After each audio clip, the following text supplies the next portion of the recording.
EPFO pension குறைந்தபட்ச ஓய்வூதிய உயர்வு எப்பதான் வரும் அப்படின்ற மாதிரி நிறைய பேர் ரொம்ப ஆர்வமா எதிர்பார்த்து காத்துட்டு இருக்காங்க. ஸோ இதை பத்தி இந்த வீடியோல தெளிவா நம்ம பார்க்க போறோம். அண்ட் அது மட்டும் இல்லாம EPFO சில அதிரடி அறிவிப்புகளை இப்போ வெளியிட்டிருக்காங்க. ஸோ அதை பத்தியும் கண்டிப்பா நீங்க தெரிஞ்சுக்கணும். அந்த அறிவிப்புகள் உங்களுக்கு மிகவும் மகிழ்ச்சியான அறிவிப்பா இருக்கும் அப்படின்னு கூட சொல்லலாம். ஸோ வீடியோவை நீங்க கடைசி வரைக்கும் முழுமையா பாருங்க. நீங்க இப்பதான் டிடி தமிழ் அப்டேட்ஸ் சேனலை முதல் முறையா பாக்குறீங்க அப்படின்னா சப்ஸ்கிரைப் பண்ணாதவங்க இப்பவே சப்ஸ்கிரைப் பண்ணிக்கோங்க. அண்ட் கூடவே பக்கத்துல வர பெல் ஐகானையும் கிளிக் பண்ணி ஆல் அப்படிங்கிற ஆப்ஷனை செலக்ட் பண்ணி வச்சுக்கோங்க. ஸோ அப்பதான் நம்ம அடுத்தடுத்து போடக்கூடிய அனைத்து புதிய தகவல்களும் உங்களுடைய மொபைலுக்கு உடனே நோட்டிபிகேஷனா சேரும். அண்ட் வீடியோக்குள்ள போறதுக்கு முன்னாடி இந்த வீடியோ உங்களுக்கு பிடிச்சிருக்கு அப்படின்னா லைக் பட்டனை கிளிக் பண்ணி லைக் பண்ணிக்கோங்க. புதிய EPFO விதிகளின் கீழ் ஊழியர்கள் வீடு வாங்குதல் அல்லது கட்டுமானத்திற்காக தங்கள் PF இருப்பில் 90% வரை எடுக்கலாம் அப்படின்ற மாதிரி சொல்லியிருக்காங்க. இந்த பணத்தை எவ்வளவு விரைவாக உங்கள் கணக்கில் வரவு வைக்கலாம் என்பதை பத்தியும் இப்ப நம்ம பார்த்திடலாம். ஒவ்வொரு வேலை செய்பவரும் சொந்தமாக வீடு வாங்க வேண்டும் என்று கனவு காண்கிறார்கள். எல்லாருக்குமே ஒரு ட்ரீம் இருக்கும். எப்படியாச்சும் ஒரு சொந்தமா ஒரு வீடு வாங்கிட மாட்டோமா அப்படின்ற மாதிரி நிறைய பேருக்கு கனவு அப்படின்றது இருக்கும். உங்கள் வருங்கால வைப்பு நிதி PF இந்த கனவை நனவாக்க ஒரு சிறந்த உதவியாக இருக்கும். EPFO அதன் சந்தாதாரர்கள் ஓய்வு பெறுவதற்கு முன்பு வீடு வாங்க, நிலம் வாங்க அல்லது வீட்டை புதுப்பிக்க தங்கள் நிதியில் பெரும் பகுதியை எடுக்க சிறப்பு வசதியை வழங்குகிறது. பணம் எடுப்பதற்கு என்ன தேவை? ஒரு வீட்டிற்கு உங்கள் PF கணக்கிலிருந்து பணத்தை எடுப்பது ஒரு கிளிக் செயல்முறை அல்ல. அதற்கு சில விதிகளை பின்பற்ற வேண்டும். முதலாவதாக, நீங்கள் கோரும் சொத்து உங்களுக்கோ அல்லது உங்கள் மனைவிக்கோ சொந்தமானதாக இருக்க வேண்டும். வீடு கட்டுவதற்கு அல்லது வாங்குவதற்கு குறைந்தபட்சம் 5 ஆண்டுகள் உறுப்பினர் காலம் தேவை. நீங்கள் வீட்டு கடனை திருப்பி செலுத்த விரும்பினால் இந்த காலம் 10 ஆண்டுகளாக இருக்க வேண்டும். உங்கள் UAN போர்ட்டலை உங்கள் ஆதார் மற்றும் வங்கி கணக்குடன் KYC இணைக்க வேண்டும். இதனால் பணம் எந்த தொந்தரவும் இல்லாமல் நேரடியாக உங்கள் கணக்கில் வரவு வைக்கப்படும் அப்படின்றதையும் சொல்லியிருக்காங்க. EPFO கண்டிப்பான வசதியான பணம் எடுக்கும் கட்டமைப்பை நிறுவியுள்ளது. உங்கள் தேவைகளின் அடிப்படையில் பின்வரும் தொகைகளை நீங்கள் எடுக்கலாம். உங்கள் PF நிதியில் 90% வரை அல்லது உங்கள் 36 மாத அடிப்படை சம்பளம் DA எது குறைவாக இருக்கிறதோ அதுவரை நீங்கள் எடுக்கலாம்.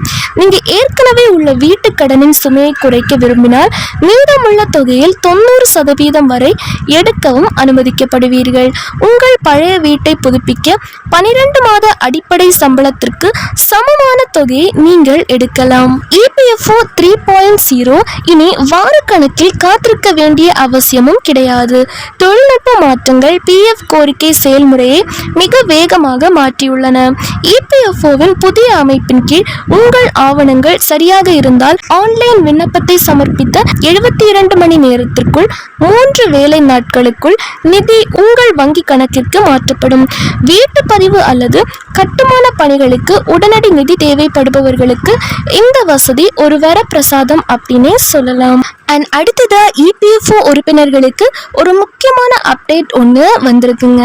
அதாவது EPFO மற்றும் ESIC ஊதிய உச்ச வரம்புகளை உயர்த்துவது, தேசிய அடிப்படை ஊதியத்தை நிர்ணயிப்பது மற்றும் EPS 95 கீழ் குறைந்தபட்ச ஓய்வூதியத்தை அதிகரிப்பது, இது குறித்தும் அரசாங்கம் முடிவெடுக்க தயாராகி வருவதாக மத்திய தொழிலாளர் அமைச்சர் மன்சுக் மாண்டவியா தெரிவித்துள்ளார்.